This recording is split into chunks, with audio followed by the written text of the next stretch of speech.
रिश्तों का सौदा करके मत मुस्कुराए दोस्त, रोएगा तू भी, जरा कर्मा को लौट के तो आने दे। तो अगर आप किसी के साथ बुरा करने जा रहे हैं तो याद रखना, अपनी बारी का भी इंतजार कर लेना।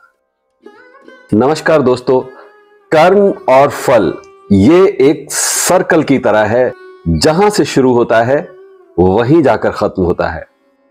जीवन में कर्म और फल के सिद्धांत से बच पाना बिल्कुल संभव नहीं है। यहां तक कि जब मर्यादा पुरुषोत्तम राम ने भी त्रेता युग में छुपकर बाली को मारने का कर्म किया था, तो द्वापुर में उनके अगले अवतार में श्री कृष्ण और बहेलिये के रूप में हमारे सामने आया था।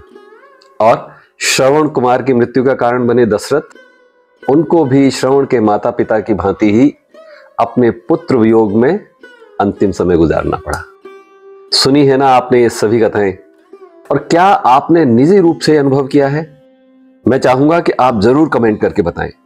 दोस्तों, आज जो मैं कहानी आपको सुनाने जा रहा हूं, उससे कुछ लोग तो बहुत आसानी से कनेक्ट कर लेंगे और कुछ लोग अपनी पास्ट कंडीशनिंग या अपनी तर्क बुद्धि के कारण उसका विरोध भी करेंगे।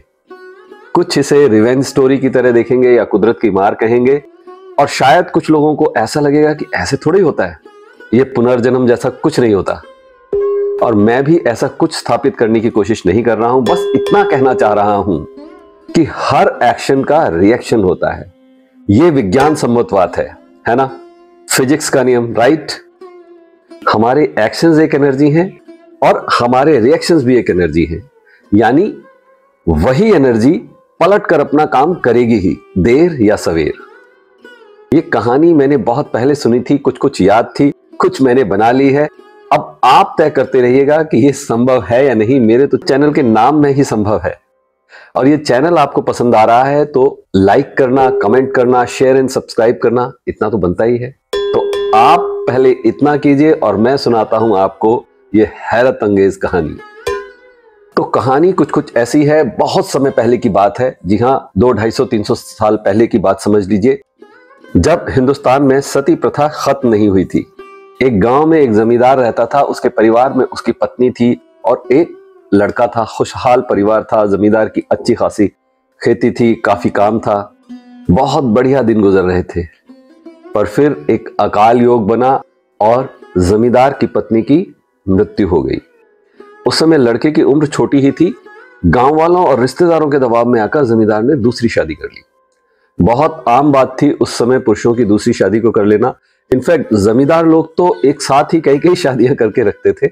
महिलाओं के लिए वो समय बड़ा कठिन था। पति के मरने पर उनके लिए सती प्रथा का चलन था। स्त्री को उसके पति की चिता पर जबरदस्ती बिठा दिया जाता था।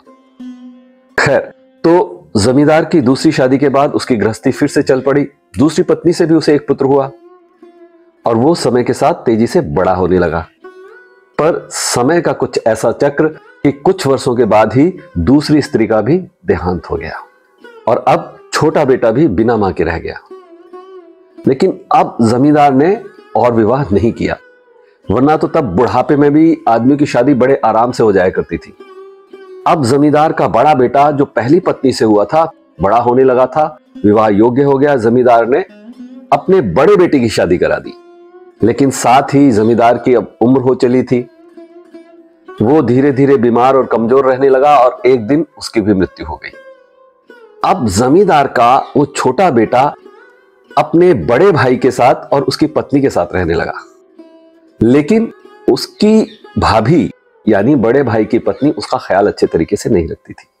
समय से खाना पानी भी नहीं होता था और कुछ समय बाद जमींदार का वो छोटा बेटा बीमार पड़ गया। उसकी लगातार तबीयत खराब रहने लगी। बड़े भाई ने आसपास के कुछ हकीम वैद्य से उसका इलाज कराया, काफी कोशिशें की, लेकिन वो ठीक नहीं हो पा रहा था, राहत नहीं मिली उन्हें। और छोटे भाई की तबीयत अब दिन ब दिन और खराब होने लगी थी और खर्चा बहुत हो रहा था। ऐसे में एक दिन बड़े भाई ने अपनी पत्नी से सलाह की, यदि ये छोटा भाई मर जाए तो हमें इसके इलाज के लिए पैसा भी खर्च नहीं करना पड़ेगा और जो जायदाद है वो भी पूरी हमारे हिस्से में आ जाएगी, उसका भी हिस्सा इसको नहीं देना होगा।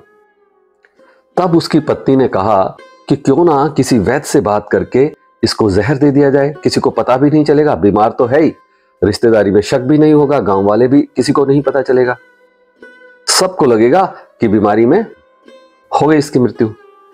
अब बड़े भाई ने ऐसा ही किया, उसने एक वैद्य से सलाह की। पहले तो वैद्य थोड़ा नानुकुर करता रहा, फिर उसने एक मोटी सी फीस ली और छोटे भाई को जहर दे दिया। छोटे भाई की मृत्यु हो गई।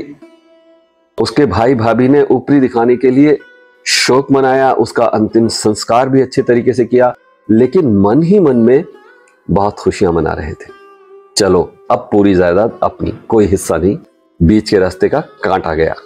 अब इस घटना के साल भर के भीतर ही जमींदार के बड़े लड़के की पत्नी को एक बेटा हुआ और पति पत्नी की खुशियों का कोई ठिकाना नहीं।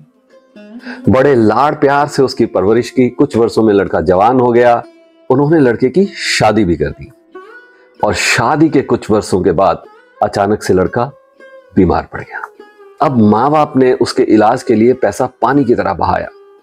उन्होंने उसके इलाज के लिए बहुत से वैद्यों से इलाज कराया, पूरे देश भर के बेहतरीन डॉक्टर्स को दिखाया, जिसने जितना पैसा मांगा सब दिया ताकि लड़का ठीक हो जाए। अपने लड़के के इलाज में अपनी तमाम संपत्ति तक बेच दी और लड़का बीमारी के कारण मरने के कगार पर आ गया। शरीर इतना ज्यादा कमजोर हो गया कि अब अस्थि पिंजर जैसा रह गया था। अब शरीर को हिलाना भी मुश्किल था। माँ बाप उसकी यह हालत देखकर बहुत दुखी थे, लेकिन अब उनके हाथ में कुछ नहीं था। ऐसे ही एक दिन लड़का अपने बेड पर लेटा हुआ था। उसके माता पिता उसके साथ बैठे हुए थे। अपने पुत्र की इस दयनीय स्थिति को देखकर बहुत दुखी हो रहे थे। तभी लड़का अपने बाप से बोला, भाई अब अपना हिसाब खत्म, अब मैं चलता हूं, बस कफन और लकड़ी का हिसाब रह गया है, इतना तो तुम कर ही दोगे, इसकी तैयारी कर लो। ये सुनकर बाप को लगा कि भाई बेटे का दिमाग बीमारी के कारण कुछ चल नहीं रहा है, काम नहीं कर रहा। वो बोला, बेटा मैं तुम्हारा बाप हूं, भाई नहीं, और तुम ऐसी बात क्यों करते हो? तब वो लड़का बोला, नहीं भैया, मैं आपका वही भाई हूं जिसे आपने जहर खिलाकर मरवा दिया था, और जिस संपत्ति के कारण आपने ये सब किया था वो अधिकांश संपत्ति अब बिक चुकी है, और जो थोड़ी बहुत रह गई है शेष, वो आपकी बची हुई जिंदगी के लिए, दाल रोटी के लिए काफी है। हमारा हिसाब अब हो गया, मेरे कफन और संस्कार की व्यवस्था आप अच्छे से कर लीजिएगा। इतना सुनकर उसका पिता फूट फूट कर रोने लगा। उसे अपना वो कर्म याद आ गया। हे भगवान, ये मैंने क्या किया, मुझे माफ कर दो भाई, मेरा तो पूरा कुल और वंश ही खत्म हो गया। मेरा किया मेरे आगे आया, लेकिन ये तो बता कि जिससे तूने शादी करी है उस स्त्री को ब्याह करके क्यों लेके आया? उसका क्या दोष था? उस बेचारी को तो अब तेरे साथ जिंदा चिता पे जला दिया जाएगा।